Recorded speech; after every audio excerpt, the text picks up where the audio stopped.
They're all searching for the higher taste. Every moment, Anandamaya Vasat is seeking out where can we find our nourishment, satisfaction. Gurudev loved that word nourishment, to be nourished. And Bhakti Yoga, the heart path, transmission, heart transmission. So glorifying our Lord, associating with the devotees with affection and kindness. The greatest kindness and affection you can show another is introducing them to Krishna consciousness.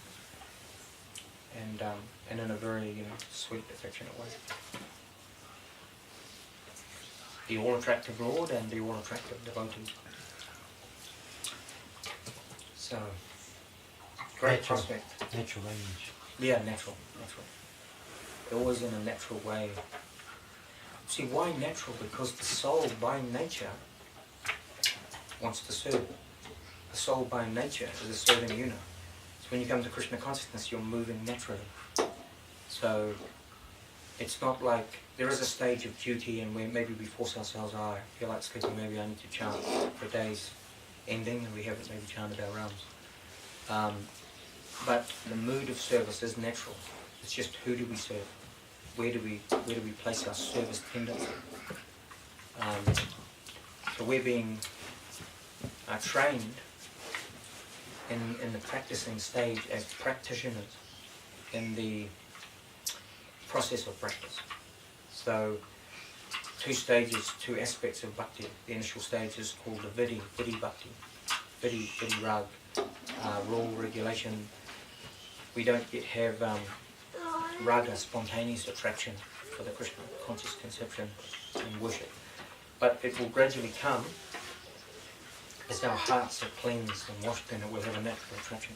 So through practice, gradually our spontaneous, loving attraction and connection with Krishna will awaken. So we have to be patient. That's a necessary part of practicing life. Be patient. We see in the world if people are running a business, they're very patient. They have to build their customer base. They have to be patient for the growth. So necessary to be patient, sincere, dedicated.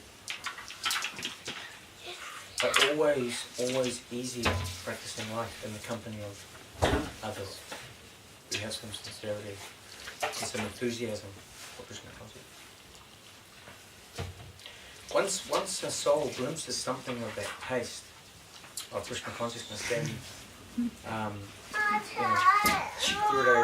Gurudev used to say like a sugar candy, like a sugar cube.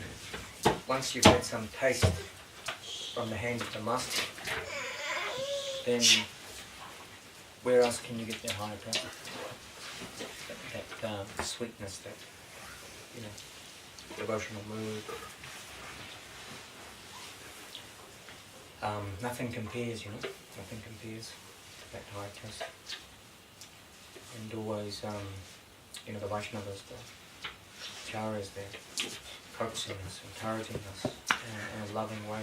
Acharya, by their own example, they're showing that, yes, Krishna consciousness is not, this is a culture, this is only possible for Indians and Bengalis, for sannyasis, for those who, like, I used to sometimes have these reflections like, Prabhupada, for Prabhupada no problem, he was born into this, but it's not possible for us. We are attached to so many other things, but it's possible for everyone, because Vaishnavism is not a Bengali or an Indian religion. It's the Supreme Lord is the Supreme Lord for every plane, for the Rakshasas, for the Gandharvas, for the Siddhas.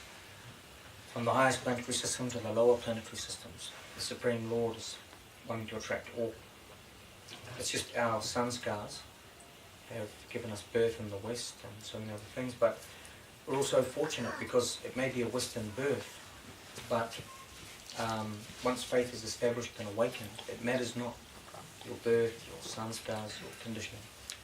Once the heart awakens like a lotus opening, due to the mercy of the spiritual master and Krishna, then ultimately we can't discriminate between Vaishnava from this particular race. The Vaishnava is everywhere on all the different planetary systems. and their company will be reminded of the great ideal. A man is to be known, or a woman is to be known by their ideal. Their ideal is great, they are great. They may not achieve their goal today, maybe not tomorrow, but at some point in the future, they're on their way. So we have to move and have faith and keep ourselves hopeful and also inspired to see Krishna consciousness out until the end. And what is the end? Until we are absolutely attached. What are the stages of Krishna consciousness? Shraddha, faith, sadhu sangha, association of the devotees. What the subject of faith is, how is faith developed and introduced into our lives through prasadam, through the holy name, sukriti, agyata sukriti, and sadhu sangha. Predominantly, a lot of our training and a lot of our foundations through the sadhu sangha, the association. So much wealth, so much foundation will be built by association. Because while in sadhu sangha, what are we engaged in? Bhajana kriya, the practice. And sadhu sangha, always there's going to be bhajana kriya. And in bhajana kriya, there's going to be practice, kirtan, bhajan, service. And from that anartha nivritti, things will wash away. And when dirt washes away from the heart can begin to become attracted to Krishna. There's an example given that Krishna is like a black magnet. Krishna Shama, the colour of a dark rain cloud. And we're not spontaneously attracted because our ego, false ego, which is covering the golden soul nature within, is covered by that material conditioning and separate desire, satanic nature. So we're trying to imitate Krishna. So we're also looking like a dark black magnet. And so we're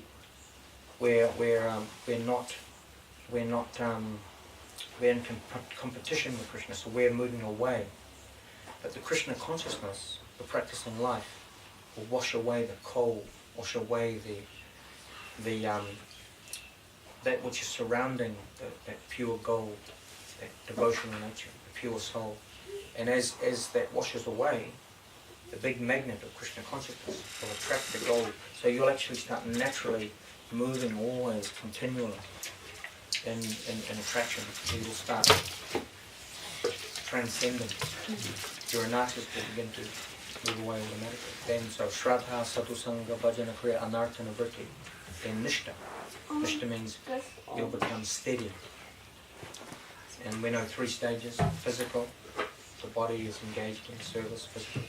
Then your words will always relate to Krishna consciousness. Prabhupada, Kuma, Guru, Harinams, devotees coming together. Always you want to be hearing and chanting the glories of practicing life, the Vaishnavas, Chaitanya Charitamrita, how we can evolve, how we can practice.